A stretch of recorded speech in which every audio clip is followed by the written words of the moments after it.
A great afternoon to all delegates and presenters at this conference. I'm very excited to be here. So, thank you very much to the conference committee for having me. And please accept my advance congratulations for successfully organizing this momentous event.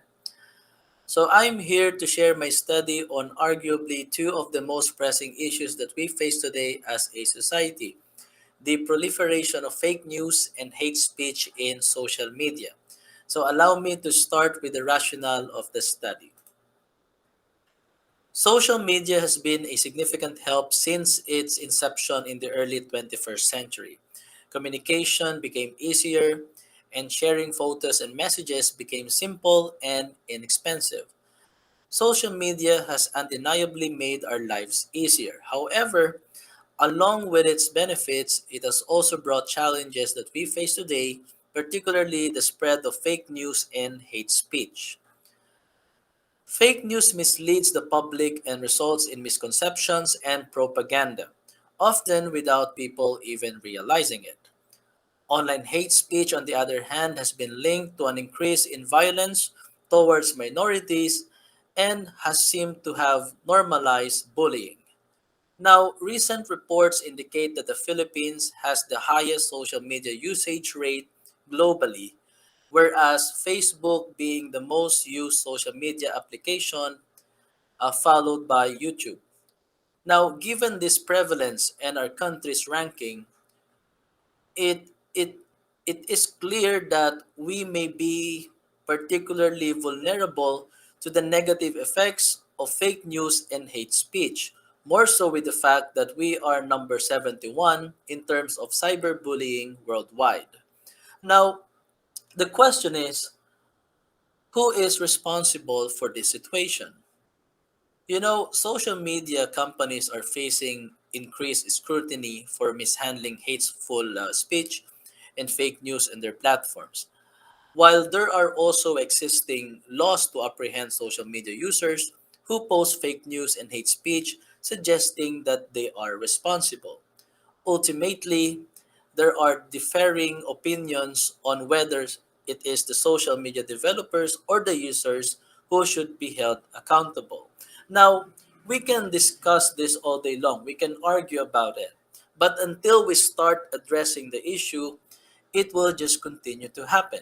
And I believe that the very first step in addressing a problem is to determine its cause so that we would know who should be held accountable. So basically, this has motivated me to conduct this study. Okay, so for the objectives, as a democracy where people have a say on what must be done, I aim to know the public's attitude on this issue, particularly in Facebook.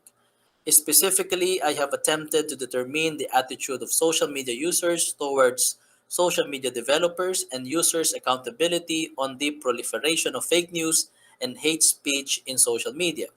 I have also determined a significant difference in their attitude when grouped according to their sexuality. Initially, I have included age as a variable. However, there were very few matured people who are willing to be a part of this study, arguing that they are not much familiar with social media, and that has left me with millennials and Generation Zs. I have also tested the implementation of the community standards of Facebook, and I've checked if there is really a strict implementation of it. So I have intentionally created a fake account with a photo from Google and a made up bio. In that profile, I have posted 5 fake news and 5 hate speeches on different dates, which I eventually reported using my real account. So moving on, for the methodology, I was guided by a descriptive research design taking on a quantitative, qualitative research approach on the part of the public's attitude. While when it comes to the testing of the implementation of the community standards of the said social media platform, I have employed an exploratory research design. To be honest, I was not sure about this term. I was thinking that maybe this was experimental because I have tested the policy. Nevertheless, just to give you a clear picture, I have posted fake news and hate speech and reported it. And I have waited how Facebook will respond. So that is exactly what they did. Now, in terms of the respondents, they were a total of 300 who were randomly selected from various parts of the Philippines. Lastly, a questionnaire was used to measure their level of agreement, while structured interviews were done to know their other reasons for putting social media developers and users accountable in the spread of fake news and hate speech. Okay, so let us now proceed to the results. This table revealed that Filipinos strongly believe that social media developers should be accountable for the spread of fake news and hate speech in social media. Data showed that Filipinos think that the developers are allowing the proliferation of fake news and hate speech by not flagging it as fake and hateful content.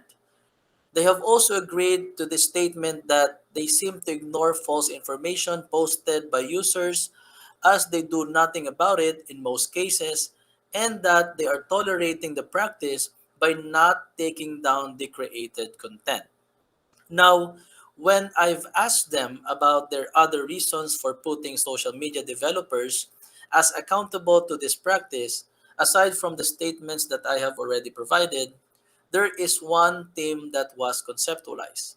It is social media developers being enablers. The participants expressed that they are accountable because they are intentionally ignoring these contents as they are not affected by its direct consequences, and what matters to them is only to make money. Some also said that it is the responsibility of developers to ensure that their platforms are safe, secure, and free from harmful content. So if they are not doing it, it seems like they are really making their platforms harmful. And a number of participants also stated that they have technically or they technically have the capacity to regulate, control, and to monitor content because they are the owner of the platform in the first place. Hence, they can prevent the spread of fake news and hate speech, but they choose not to. Now, moving on, in terms of putting users as accountable, Filipinos feel the same way. They strongly agreed that they should be blamed on the proliferation of fake news and hate speech as it is them who posted it. And they are supposed to be responsible for what they click, like, and share. They also agreed that users are promoting hate speech as they tolerate it by sharing posts that express hatred. Now, when asked about their other reasons for putting users as accountable to this practice, apart from the statements that I have already provided, there are three themes that were revealed. First is negative implications of what they post to mental health, arguing that users post and arguing that what users post and share could affect the mental condition of people who will see it, particularly those hate speech that is directly addressed to them, which could lead to stress, anxiety, depression that has far reaching implications. Second, users have full control of what they post and share. So if they are the one who posted it and shared it, they are the one who did it. So if it's a crime, they are guilty. And third, ignorance is not an excuse. A number of participants said that using social media comes with a responsibility. And ignorance of what fake news and hate speech are doesn't make someone innocent for the damages it has caused. Now, if we are going to compare the mean scores of their attitude towards social media developers as accountable and users as accountable, there is a slight difference of 0.14. The mean score of their attitude on users is slightly higher than their attitude on social media developers as accountable, which indicates that there are more Filipinos that believe users should be blamed more on the spread of fake news and hate speech in social media. However, it is worth noting that this difference is not significant. Okay, so next is the result of the statistical treatment using t-test. It was found that there is a significant difference in the attitudes of Filipinos towards users as accountable in the spread of fake news and hate speech, particularly when grouped according to their sexuality. The numbers showed that females compared to males believe more that users are accountable for this problem, which could indicate that females are more cautious to what they post and share in social media.